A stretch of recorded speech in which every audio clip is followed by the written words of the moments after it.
تو محمد علی کیا کہتا ہے امام جلال الدین سیوطی پہ چیرا کرتے ہوئے، ذرا سن لیجئے اس کو۔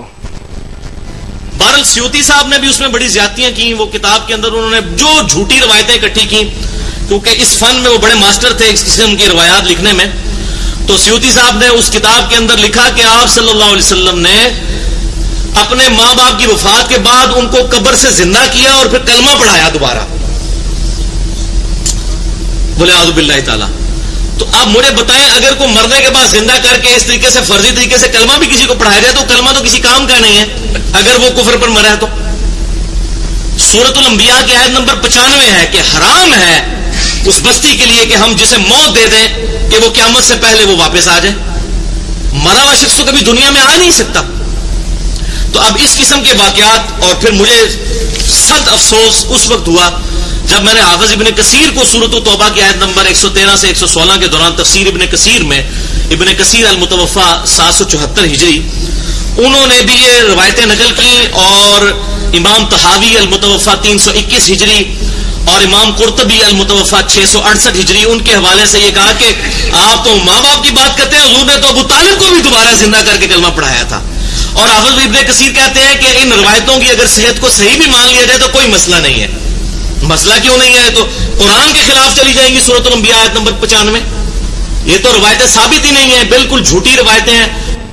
قرآن کو تو ایسا ماڈل بنا لیا، بار بار اٹھا کے دکھاتے ہیں۔ اب دیکھیں اس کی دلیل۔ پہلے تو امام جلال الدین سیوطی پہ اس نے تنقید کی، اور تنقید کرتے ہوئے کہا تھا کہ سیوطی صاحب نے دیکھیے اپنے مولویوں کے لیے تو شیخ علامہ مولانا، لیکن امام زمانہ ہے وہ امام جلال الدین سیوطی، اور جن کا جب بھی نام اعلیٰ حضرت نے اپنی کتاب میں لیا تو کیسا لکھا ہے پتہ ہے؟ جلالت العلم، حافظ الخاتم الحفاظ، یہ القابات لکھے اعلیٰ حضرت نے۔ اور ان کی شان کیا تھی معلوم ہے؟ 63 مرتبہ بیداری میں رسول اللہ کو کی زیارت کی ہے، بیداری میں۔ یہ ہے امام جلال الدین سیوطی کا مقام۔ مگر ان کی بد زبانی دیکھو، اب جو نبی کا ادب نہ کر سکے وہ اماموں کا کیا کریں گے یار۔ سیوطی صاحب نے جھوٹی روایتیں جمع کی، اور اس فن میں بڑے ماہر تھے۔ ابے تم سے بڑا تو مکار اور جھوٹا روئے زمین پر کوئی پیدا نہیں ہوا۔ سیوطی صاحب نے یہ بڑے فن میں ماہر تھے، اور انہوں نے لکھا کہ صاحب رسول اللہ کے والدین کو زندہ کیا گیا، اور پھر انہوں نے کلمہ پڑھایا۔ تو کہتا اگر مرنے کے بعد کلمہ پڑھایا فرضی طور پہ تو کیا کام دے گا، جبکہ قرآن کے سورہ انبیاء میں اللہ فرماتا ہے کہ حرام ہے اس بستی کے لیے کہ اللہ جب اسے موت دے دے تو دوبارہ زندہ کرے۔ جناب یہ ان بستیوں کا ذکر ہے جن پر عذاب آتا ہے، جاہلوں کو سمجھتا کچھ نہیں ہے۔ قسم خدا کی میں کہہ رہا ہوں، روئے زمین کے سب سے بڑے جاہل ہوتے ہیں غیر مقلد وہابی اور دیوبندی۔ اس کی سب سے بڑی دلیل یہ ہے کہ مناظرہ ان کے لیے موت ہوتی ہے، اس لیے مناظروں میں نہیں بیٹھتے گے۔ حرام ہے اس بستی کے لیے کہ اللہ جب انہیں موت دے تو دوبارہ زندہ کرے۔ یہ کن کے لیے آیا؟ وہ بستیاں جو کفر پر مری، جن پر عذاب آیا، یہ ان کے لیے نہیں جو اہل ایمان ہے۔ ورنہ آئیے پارہ نمبر 3، قرآن کا جواب اب قرآن سے ہی دے رہا ہوں۔ سورہ آل عمران آیت 59، حضرت عیسیٰ کہتے وَأُحْيِي الْمَوْتَ بِإِذْنِ اللَّهِ، میں ہوں جو مردوں کو جلاتا ہوں اللہ کے حکم سے۔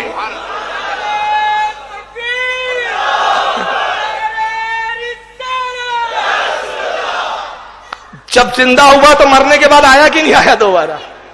اور قرآن کہہ رہا ہے وَأُحْيِي، عیسیٰ نے کہا وَأُحْيِي الْمَوْتَ بِإِذْنِ اللَّهِ، میں ہوں وہ جو مردے جلاتا ہے اللہ کے حکم سے۔ اور آئیے ابن کثیر انہی کے علامہ ہیں، انہوں نے قصاص الانبیاء کتاب لکھی، میں صرف اس کا اسکین پیج دکھا رہا ہوں جو سعودیہ سے چھپی ہوئی ہے۔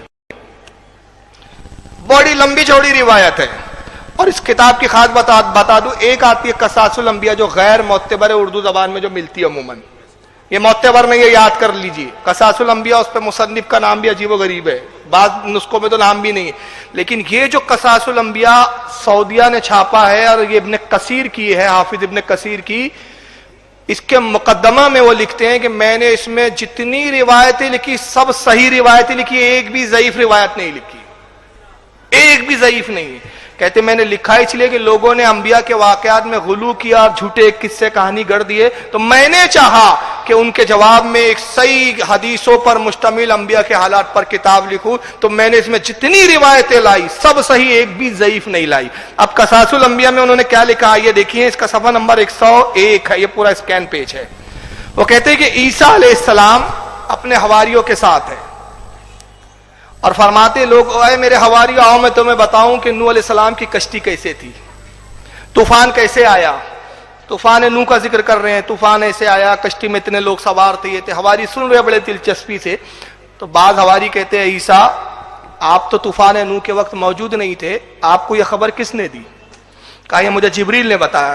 कहा कितना अच्छा होता कि हम में वो शख्स तूफान नूह की खबर बताता जो उस कश्ती में सवार था, जो चश्मदीद हालात का देखने वाला हो, वो बताता। हजरत ईसा मुस्कुराए, कहा चलो आओ मेरे साथ। एक वादी में लाए और वादी में आके ईसा मसीह क्या करते, ये नबी के इल्म गैब पे सवालिया निशान लगा रहे, जरा ईसा का इल्म गैब देखे आप। नबी के गुलाम है ईसा। एक जगह गए, मिट्टी उठाया, एक जगह लाके रख दी, फिर कुछ कदम चल के गए, वहां से मिट्टी उठाया, फिर लाके रख दी, फिर कुछ कदम चल के गए, वहां से मिट्टी लाया, जमा किया, मिट्टियों का ढेर लगा रहे। आपके हवारी देख रहे हैं, पूछा ईसा ये क्या कर रहे हैं? फरमाया काब बिन हाम बिन नूह की मिट्टी को जमा कर रहा हूं। ये काब कौन थे? हजरत नूह के पोते, हाम हजरत नूह के साहबजादे, हाम के बेटे। यानी ईसा मसीह को यह भी मालूम कि काब की मिट्टी कहां कहां बिखरी हुई है, और वो जमा किया। जब जमा हुई तो हाथ फेर का कुम बिइज़्निल्लाह, अल्लाह के हुक्म से जिंदा हो जा। तो हाम बिन नूह मिट्टी झाड़ते हुए खड़े हुए, सरों से बाल से, और सलाम किया, अस्सलामु अलैकुम या ईसा रूहुल्लाह। आपने जवाब दिया तो हवारियों ने कहा आपने कैसे जाना ये ईसा रूहुल्लाह है? अब दूसरा इल्म गैब देखे तो काब इब्न हाम कहते हैं कि मुझे मेरे दादा नूह ने खबर दी थी कि तेरे मरने के बाद एक शख्स तुझे जिंदा करेगा, वो रूहुल्लाह होगा और अल्लाह का नबी होगा।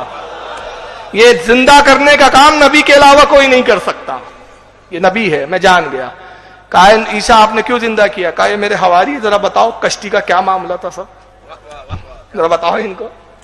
बताया उन्होंने, कश्ती ऐसी थी, इतने फ्लोर की थी, ऐसा था, ये था, वगैरह वगैरह वगैरह। सारे हवारियों ने सुना। उसके बाद हवारी कहते हैं कि ईसा मसीह अगर आप इजाजत दे तो हम इन्हें अपने घर ले जाए और इनकी दावत करें,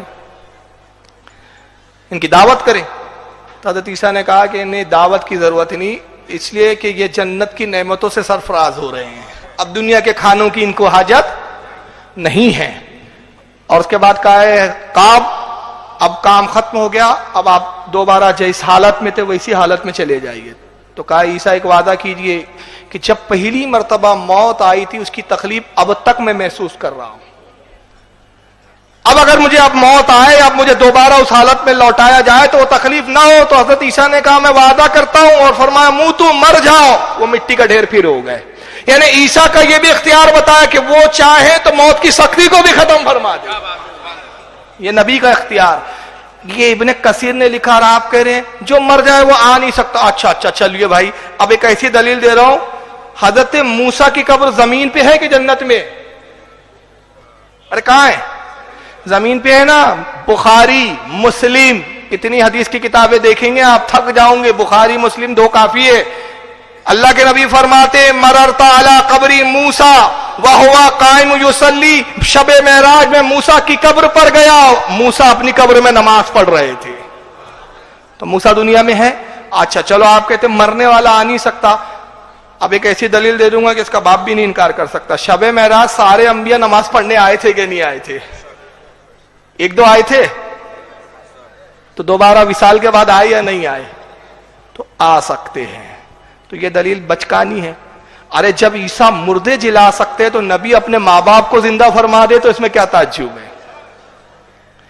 लेकिन इनकी बदबख्ती देखो कि माज़अल्लाह, हज़रत इमाम जलालुद्दीन सयूती ने लिखा तो उस पर भी उसने चिरा कर दी। हालांकि अब मैं एक फाइनल बात कर रहा हूं कि इमाम जलालुद्दीन सयूती को तो खामोखा टारगेट कर रहा है और अपनी भड़ास निकाल रहा है।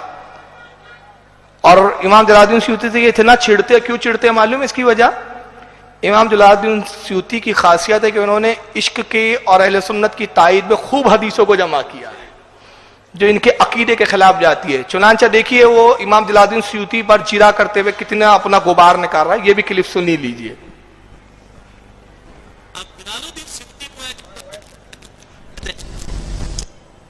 कहते हैं और इमाम सयूती कहते हैं, जबकि मेरे नजदीक उनके अकायद हैं। अब जलालुद्दीन सयूती वो हैं जिनको अहले हदीस भी रहमतुल्लाह अलैह कहते हैं, बरेलवी भी रहमतुल्लाह अलैह कहते हैं, देवबंदी भी रहमतुल्लाह अलैह, और इमाम सयूती कहते हैं, जबकि मेरे नजदीक उनके अकायद के अंदर बहुत फसाद मौजूद था। ये बहुत बड़ा तुर्रम खा पैदा हो गया। इसकी औकात क्या है बे? तेरा तो अकीदा ही नहीं है, फसाद तो छोड़ो, तेरे अकीदे तो गडर का पानी है। नाले का गू है, तेरा अकीदे की क्या औकात है भाई? इमाम जलालुद्दीन सयूती को अहले हदीस भी रहमतुल्लाह अलैह बोलते, यानी वो अहले हदीस जो जानने वाले वो रहमतुल्लाह, वो भी बेवकूफ, यही अकलमंद पैदा हो गया, यही उल्लू माँ का खपती बेटा भी पैदा हुआ है, ये ऊपर से टपका। सही बोल रहे हैं आप, खुद वो इकरार है कि अहले हदीस भी रहमतुल्लाह अलैह बोलते हैं। बेटा वो इसलिए बोलते कि वो वक्त के इमाम है, मुहद्दिस है अपने वक्त के। कहते हैं बरेलवी भी रहमतुल्लाह अलैह बोलते, देवबंद भी, लेकिन मेरे नजदीक उनके अकायद में बड़ा फर्क है। तेरी औकात कौन है? तू है कौन बे? तेरे नजदीक तेरी सनत भी, और तू तो बोलता अबू हनीफा की तकलीद नहीं करो, तेरी तकलीद कौन करेगा? तेरी क्यों माने? तो तुम्हारी क्या हैसियत है इल्म में? आप तनकीद करते देखो क्या क्या है।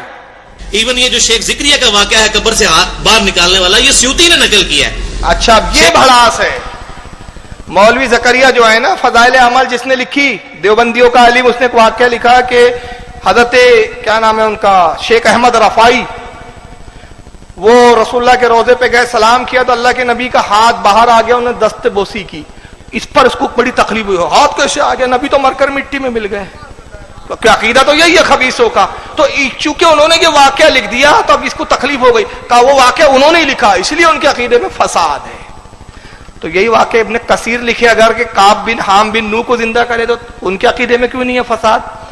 और हजरत ईसा कहे मैं मुर्दों को जिलाता हूं तो हिम्मत करके बोल दे उनके भी अकीदे में फसाद था। तो ये एक बड़ा अच्छा पैदा हो गया नमूना आज का। शेख जिक्रिया ने बेचारे ने तो उसे उठाया है, ये असल जो मामला है ये तो स्यूती का किया हुआ है। इस किस्म के बड़े मामला, उनकी किताब शरुस सुदूर फिल अहवालुल कुबूर, उसमें तो उन्होंने अजीब व गरीब वाकयात स्यूती ने लिखे हैं कि हुजूर की वफात के 500 साल बाद आप सल्लल्लाहु अलैहि वसल्लम सहाबा समेत किसी बुजुर्ग का जनाजा पढ़ने के लिए आ गए। अस्तगफिरुल्लाह तो बोली, तो इसकी ये रसूलुल्लाह जनाजा पढ़ने आ गए, इसको बड़ी तकलीफ हो गई। आदम अलैहिस्सलाम सबसे पहले अंबिया, वो बैतुल मुकद्दस में नमाज पढ़ने आ गए, उस पर उसको प्रॉब्लम नहीं है। अगले देखो, अकले देखो, सल्ब हो गई। यानी आदम तो आ सकते हजारों साल बाद, लेकिन नबी करीम 500 साल बाद नहीं आ सकते। आदम आ सकते, हजरत शीश आ सकते हैं, सारे अंबिया आ सकते, लेकिन नबी अगर अपने विसाल के 500 साल बाद आ गए, अब 500 साल बाद छोड़ो। तो इमाम जलालुद्दीन सयूती ने एक वली की फजीलत में वाक़या शरह सुदूर में लिखा है, एक वली की कि उनके जनाजे में सरकार तशरीफ लाए।